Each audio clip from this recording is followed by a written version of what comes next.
I'm Rita Cosby in for Nancy Grace. Thanks for being with us tonight. Let's go to Scott Wyckoff, reporter with WBAL Radio. Scott, walk us through what happened here. And first of all, the cops arrive on the scene. What do they see? Well, early on Friday morning, what they saw was a car with the door open in front of this townhouse in suburban Maryland, just outside of D.C. And when they looked down, there was a bloody knife on the ground. So what the police did, they found keys in the car. They immediately went into the house. And when they went in the house, they found blood all over the house. And as you said, the toddler and the baby dead, and a 5-year-old and an 8-year-old badly injured, all stabbed repeatedly. Matt Zarrell. My understanding was this was not the first time the cops were called that night, and that's raising a lot of red flags here, Matt. Yeah, Rita, it was within about 12 hours. Thursday night, so Friday night's when they get the second 911 call that the kids are in the house and they're dead, right? So Thursday night, police respond to another 911 call by a neighbor reporting that one of the children was left unattended in a vehicle. Now, as officers were on the way, 2 women came out, told the neighbor to mind his own business, and then took the child and went back inside.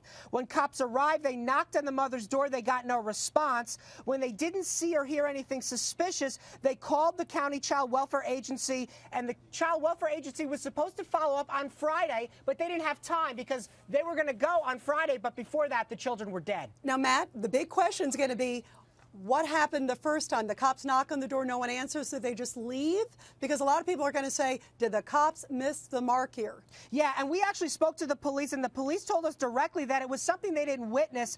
The child had already been brought back inside the house. They had very sketchy information at that point. But Matt, they had somebody scream. They had the neighbors saying, they were hearing screaming, they were hearing noises. So what, they just left? Well, no, the commotion that was heard by neighbors was actually heard in the overnight hours, and nobody called police. Neighbor only called about the child being left unattended in the vehicle, and then called again Friday morning about the knife outside the open car.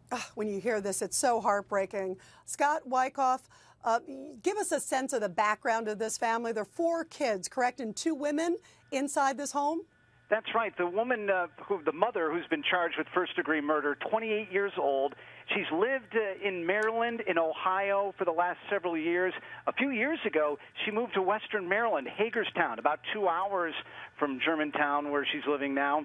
And her family had some financial problems, and they went to a church, and they received some help.